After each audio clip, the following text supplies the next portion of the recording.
Okay, what's up, everybody? Good morning. Welcome to a Sunday edition of Morning Scone, presented by Brock, the Baton Rouge Orthopedic Clinic, Parish Construction Roofing. Need an orthopedist? Go to Brock. You need a roof? You call the winner of the best roofing company and the best of Baton Rouge for 2026. Parish Construction and Roofing. Unique physique, unique aesthetics and wellness. Restored Motions, restoredmotions.com. Bocock Brothers Premium Cigars.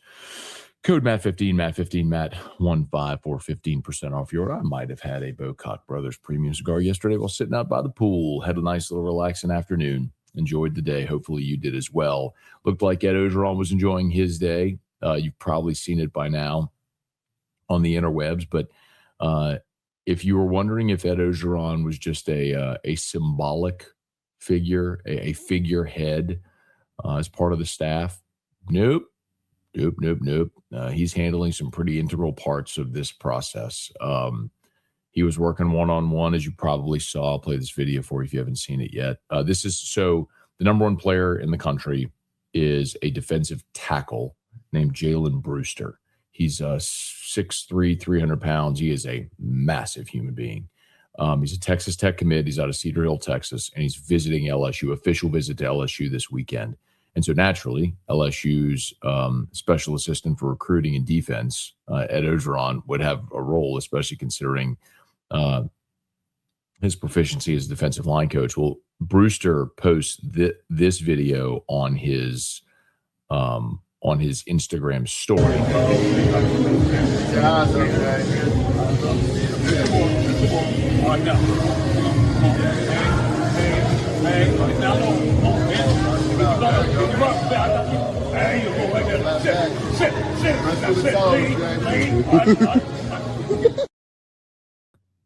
You can hear someone, whoever's taking the video, is laughing there at the end. Had to be Brewster's mom, dad, I don't know, but someone who was there with Brewster was laughing about it.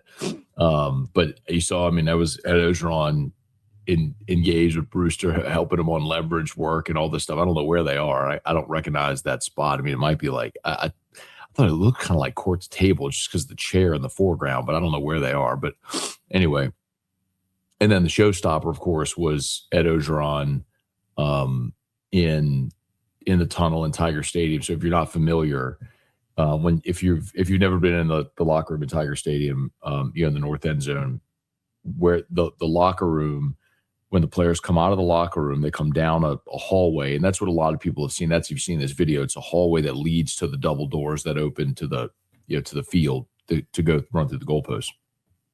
I've been there a million times because when the game ends, the post-game press availability room is, if you're coming from the field into the locker room, into those double doors, immediately to your left is the room where they have the post-game press conferences that connects to the coach's locker room and then the players' locker room. So anyway, they take him to a tour through the locker room, and this isn't football ops locker room. Football ops locker room is where they have like all the first-class airplane pod lockers. That's in football ops. That's right in Tiger Stadium. So when you come out of the locker room, you come into that hallway, and there's murals on the wall and big winds and all kind of whatever. And it leads you right up to those double doors under the wind bar. And so that's where Ed Orgeron took these guys. You've probably seen this, but anyway, if you haven't seen it yet, here you go. Right. When we walk out this field, go ahead and kick some ass. You guys got that? Yeah, baby. Now look, we walk out of here, we hit that. Everybody got it? We open it up. There's 102,000 screaming LSU fans waiting on you. Watch them get ready to perform. And guess what mom and daddy sent to your family? Right on the 50-yard line, waiting to watch you make that big play. Everybody got that? Yes, sir. All right, now listen up. Get a little tighter. We're not tight enough. One team, one heartbeat. Everybody, come on. Come on. Everybody back there, let's go. Hey, if you scared, say you're scared back there. Let's go. Y'all want to be in here now? Yeah. One team, one heartbeat. Now listen up. All right. Now, we got a little ritual throughout the day, okay? Man, we eat breakfast.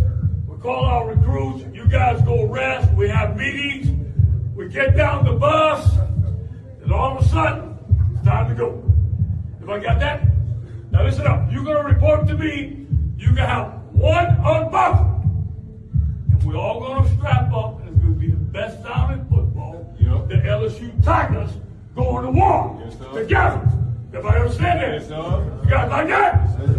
Okay, I want everybody to practice now. On 3, I want you to go. Like that. 1, 2, 3. Woo! Woo! Woo! Man, does that sound good? Now listen. When we go through the goalpost, there's a tradition here. You run through the goalpost, never around.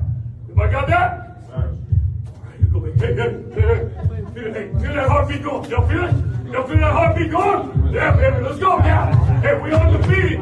We win tonight. We're going to college football playoffs. Let's go get it down. Let's go. Best college football. When I do this, on my head, LSU Tigers going to war. Everybody strap it up. I want it. Let's go. Best side of football. LSU Tigers going to war. 1, 2, 3. Woo! Hit this, hey, hit it. Yeah, baby.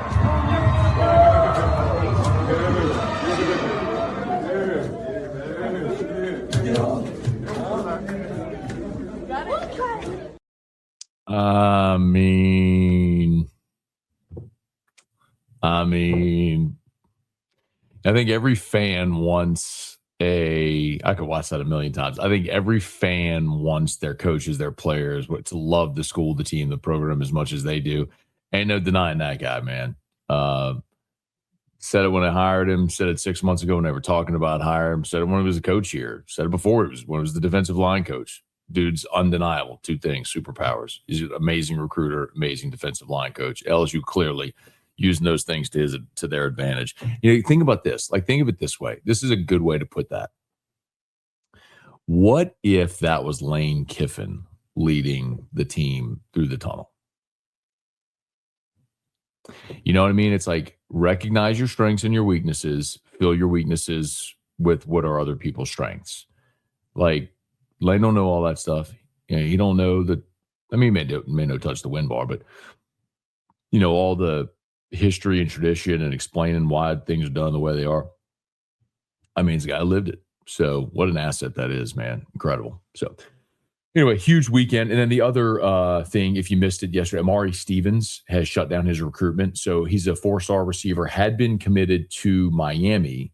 Amari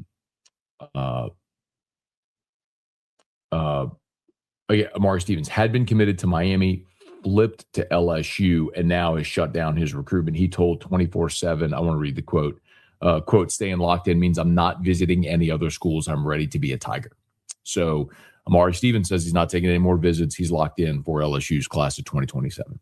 Okay, let's say some good morning, Joe. Please smash that like button, subscribe to the channel, Facebook, like the page, share the post, like the page, share the post. Hey, Jacob, good morning. Thomas, good morning. Corey, good morning. Thomas, day 163. Jingles coming. Get ready, y'all. Time to party.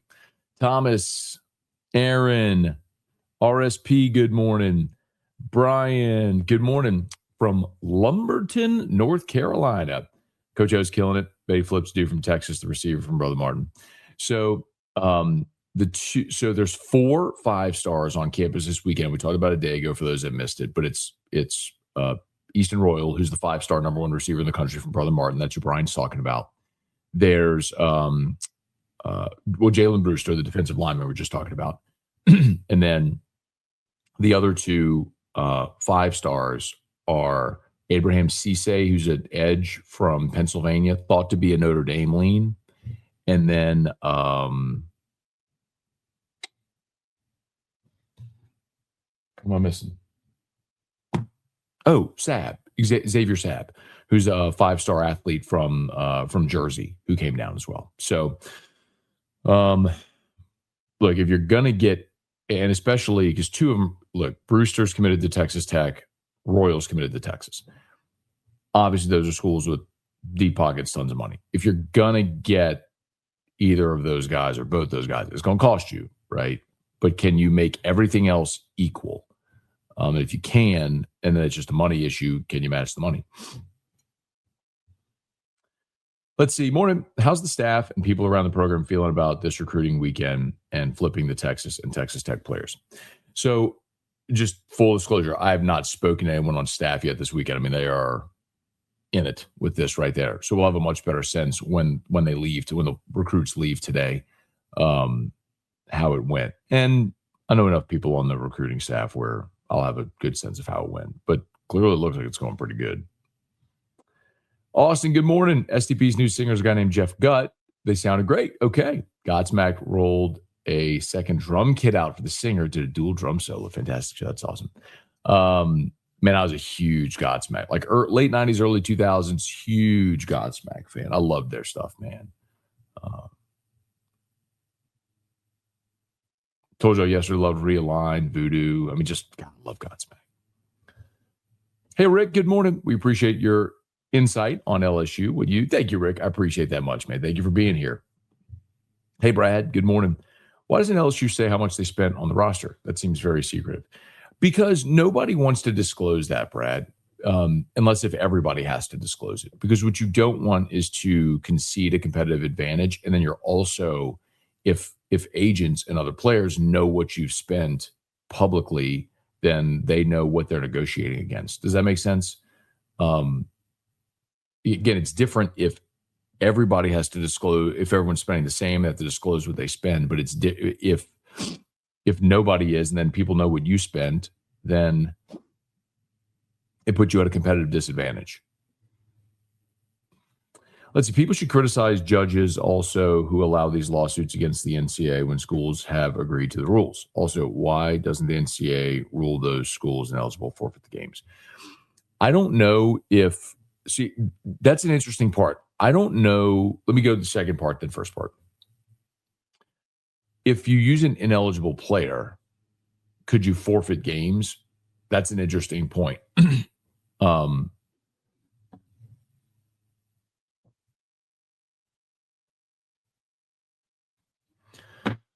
I don't know the depth of the NCAA rule to know, like, if a player is the NCAA rules a player ineligible, but then a judge gives them an injunction. Well, like, does the judge supersede the NCAA? It would seem to be that way. So then you're saying criticize the judge. Well, I think we've all criticized, like, remember the Ole Miss, the Trinidad Chambliss, the judge, like, tearing up reading his ruling in that case. I mean, that's absurd. So I think he did receive criticism for that. There was a judge in the Sorsby case who recused himself because there's a photo of him with the Texas Tech mascot doing the guns up thing. I guess my question is, though, like, the judge isn't asked to consider NCAA rule. They're asked to consider legalities. Like, is the NCAA rule legal? And because of the antitrust exemption or lack thereof is what people keep leaning back on with this. So I guess my point is, I think the judges are doing what they're supposed to do, which is not enforce NCAA rule, it's enforce the law and interpret the law. The problem is the schools that choose to abide by NCAA rules, when they don't like an NCAA rule, then they sue.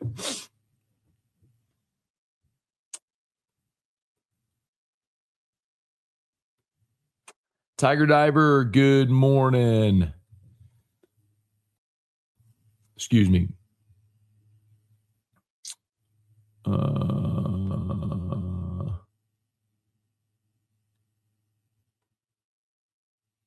Got it. Survivor's Remorse, on the overtime video, you said Utah was one of the worst teams in the Big 12. They finished 11-2, come on, Matt, ranked number 14. It was 2 years ago, wasn't it, that Utah face planted? And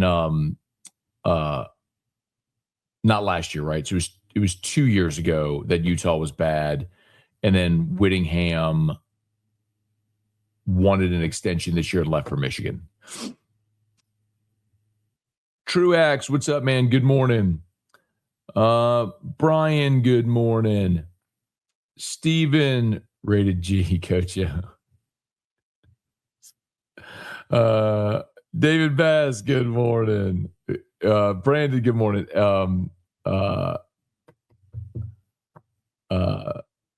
Coach O, morning Scone friendly, Coach O. Jason, good morning. Have you asked Coach Pete about Coach O being back? I have not. We talked to Coach Pete, if you remember, a couple of weeks ago about the line camp, and we talked a little bit about Kiffin, and then like 2 days later, they is when they announced they had hired Coach O back, and so I don't want to bother him again. He would have come on. I mean, he'd come on whenever I want him to or ask him to. I was trying not to bother him. Adam, good morning. Thomas, good morning. Brandon, you think Easton Royal is going to flip? I don't think he'll flip after the official visit. I don't know. It just sounds like, based on some conversations, that's probably one that's going to go all the way to signing day. So, could they get him to flip? Maybe. I just think it's one it's going to go all the way up to signing day with Easton Royal. And the thing I told y'all yesterday that I had shared with me is that I think Royal he really likes LSU. It's evident by the fact that he's been here a bunch, right, with his family, and he's taken a lot of unofficials here. He's got a lot of friends, a lot of pressure from guys from Louisiana who keep egging him on to join the class. And but I think he has some people close to him that want him elsewhere. So that's tough, man. It's tough for a young person. Let's see. Good morning, Scone. Hope your Sunday, and Drew and Erica and everyone else in your family has a great Sunday. Blessings all around. Hopefully you don't look at this like you smelled something bad. Sometimes when I'm reading through some of these, and I can't quite make that. As I think what happens, a lot of you use voice text, which I do that all the time too. And so sometimes you use voice text. And so as I'm reading it, and it's, there's, the voice text doesn't always get it completely accurate, right? So I probably am like, it's like I smelled something bad. Hey, Billy, good morning. Love Coach O as an assistant. He will reap dividends in recruiting and on-field coaching. Robbie, good morning. Thoughts on Lamar and Southern Miss being eliminated from the regionals? I guess I'm not surprised. I mean, it's I guess maybe Lamar or Southern Miss being a host, it's a little surprising, but Rex, good morning. Hey, Deborah, good morning. How can I share a picture of a project I am doing that Erica might like? Well, Deborah, you're on Facebook, so you can send it to me on Facebook Messenger, or you can text my text line, which is 396-4400, 225-396-4400, 396-4400. You can text it there. Yeah, either of those should work. Or you can email me, matt@1045espn.com. I will happily show it to her. Matt, who do you want to win, Spurs or Knicks? I'm probably going for the Knicks, man. Really surprised to see the Spurs win Game 7 in OKC, and that was no fluke, y'all. They were flat better. So really surprising. But yeah, I mean, the Knicks haven't won a title in over 50 years and haven't been to the final since '99, right? The John Starks, Patrick Ewing team. I think that'd be a great story. Hey, Jack, good morning. Love seeing Coach O back doing what he does best. Hey, Jimmy, good morning. Brad, why do you think Napier didn't work at Florida? He was such a rising star when he was at Lafayette.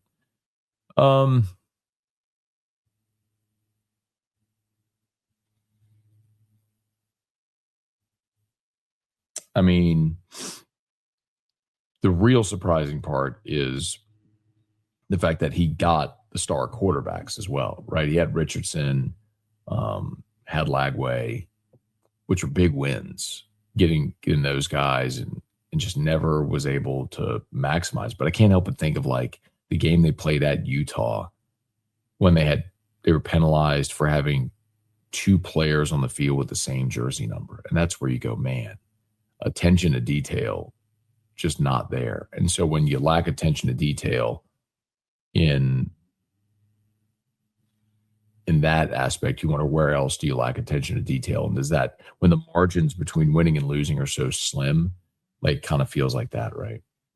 Hey, Kelly, good morning. Let's see, Matt, do you think Aaron Rodgers will have an MVP season? I do not. I think Aaron Rodgers is, although he had a nice season this last year, he is a declining player.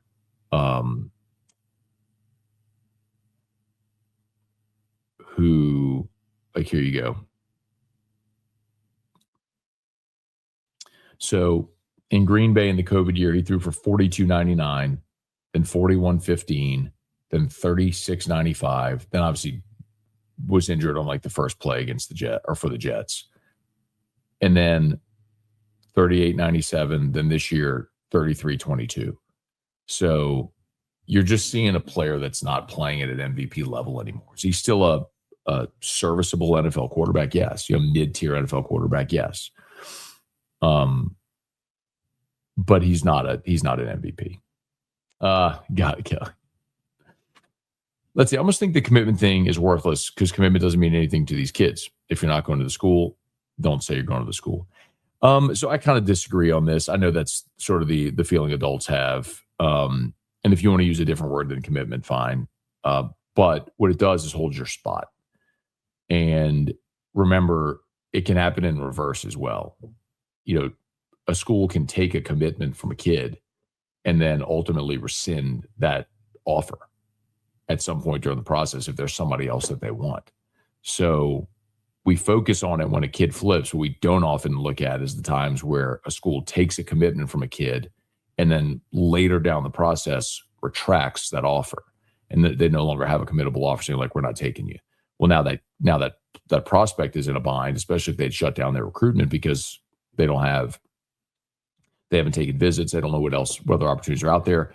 Other teams may have filled up their spots. So you offer the commitment basically to hold your spot. So I get why people don't like it. I do. I understand why people don't like it. I think we don't often consider the other side of the conversation. Hey, David, Chris, good morning. Jordan, crazy to think LSU has 2 former USC head coaches, 2 former Ole Miss head coaches, and 2 LSU head coaches on staff. It's true. Yeah. If you consider Ed a head coach because of the interim, but yeah, I mean, you would. Yeah, that is funny. Survivor's remorse. Like, it's funny, the guys on the overtime video thinking you're a Texas defender because you had burnt orange shirt. I didn't even see that. I didn't read the comments, but I had a burnt orange. When did I wear a burnt orange shirt?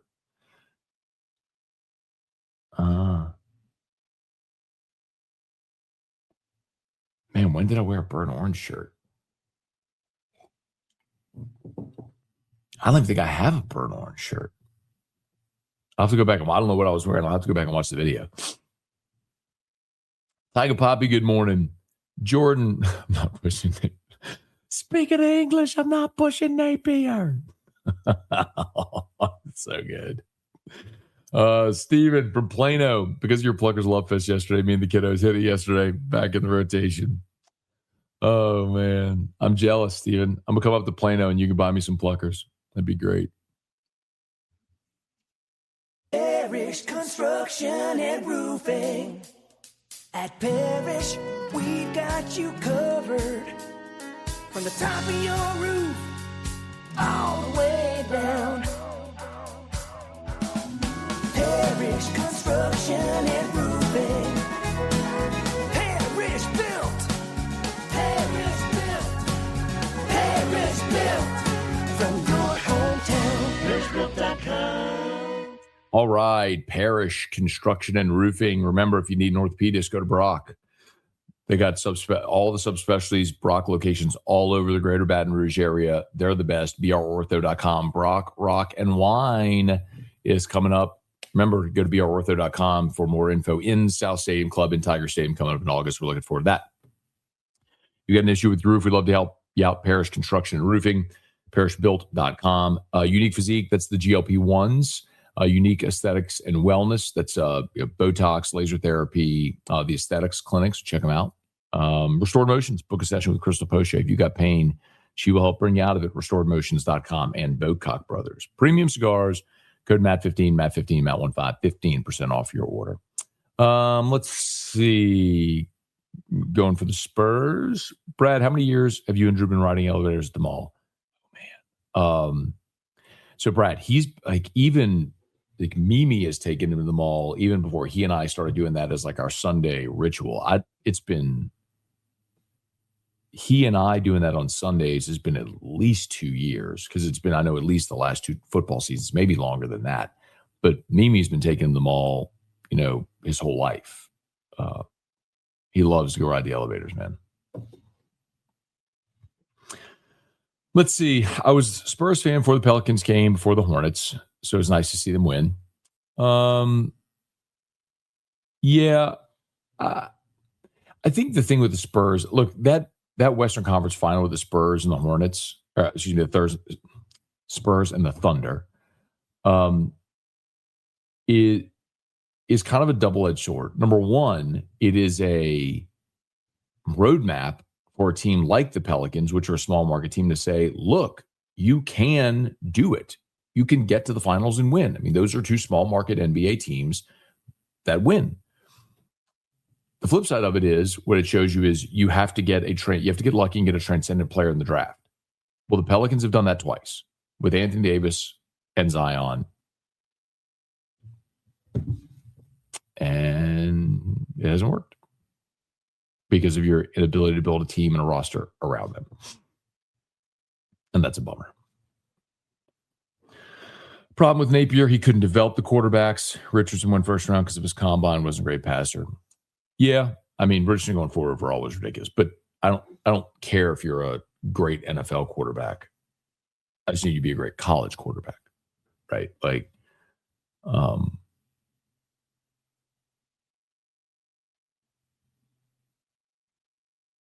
I mean, you see that often. Guys that are really good college players that it doesn't translate the skill set to be a great NFL player. And Richardson's a guy that certainly could dominate in college, but 163 down. Helvin Crewdale smile all week long. I love it so much. Greg, good morning. Not only is the SEC annoyingly resilient, but so is UCLA. Thought they were toast. Man, if you missed it, UCLA, the number one overall seed in the field, lost their opening round game to St. Mary's, and in the elimination game needed a 3-run ninth to avoid elimination. I mean, if they make it to Omaha this year, we're going to look back at that and go, that is one of the all-time great rallies. Hey, Bubba, good morning. Brad, do you think Breeze should have gotten MVP in 09 or 11? So it is crazy he never got it, Brad. 2011, so Rodgers won it in 2011. And Rodgers, they were 15-1, man. Green Bay was 15-1. So Rodgers threw 4,600 yards and 45 touchdowns. Breeze was 46-45, 4,600 yards, 45 touchdowns. Breeze in 11 was 54-76 and 46 touchdowns. So the Saints that year were 11-5. Were they 11 or were they 13? Were they 13-3? Wait, hang on. No, they were 13-3. That's right. They were 13-3. The Saints were 13-3, but they were the 2 seed because the Packers were 15-1. And were the 1 seed. So that's the year 2011 where I think Breeze had the most legitimate case and should have been the MVP. But the way that I said at the time, and it still say now, is that the shoe was on the other foot, and if Breeze led the Saints to a 15-1 record and threw for 4,600 yards and 45 touchdowns, probably would have wanted him to be the MVP that year too. So it's one of those things where if you're a Packer fan, you think it's Rodgers. If you're a Saints fan, you think it should have been Breeze. I could kind of see it both ways, but I think he had a compelling case. Why do you want 24 teams instead of 16? 8-4 teams shouldn't be in the playoffs. And don't you think teams will stop resting players? No, I think it's actually the complete opposite. I think, number one, I always hear that argument. 8-4 teams shouldn't be in the playoff. Okay, well, what if you play the 10th best strength of schedule and you go 8-4? I would rather that team than a team that plays the 64th strength of schedule and goes 10-2 against garbage. Because now what you've done is you've incentivized people not to play difficult games.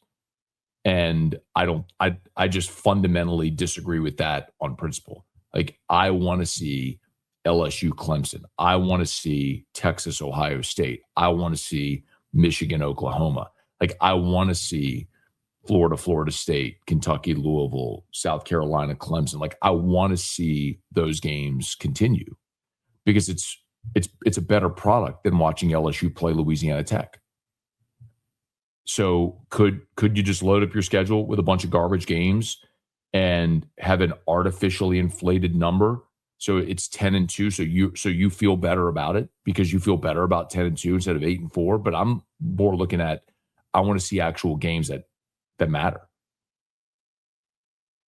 And then as far as teams resting players, like, don't you realize like that's what's happening now? When teams are out of contention, players opt out altogether. End of the season, bowl games, they shut it down. Like, what's hard to understand? Because nobody wants to play in a bowl game. If you actually have a chance to get in the playoff, now you're playing for a bye, a home game, to get in. Like, this isn't hard. Like, everybody has more on the line deeper into the season. No, let's just leave it to the committee to decide who you think should be in there. Patrick, good morning. Tone Loke Gidry. Do these recruits know what a... Okay. Robbie, I hate elevators because I'm claustrophobic. I have this fear elevator will break down. You ain't alone, man. There's a lot of people afraid of elevators. Not Drew, though. He loves them. I love some jingle. Makes me smile. Love it. Love it. Yeah, man, come on down. Michael, Ryan, Jay, listen from Ardmore, Oklahoma. All right, man. Welcome, Jay. H-Town Creole, Spurs and Thunder of great GMs. That really is the differentiator, because the Pelicans, even then the Hornets, were basically run as the stepchild of the Saints. And still are.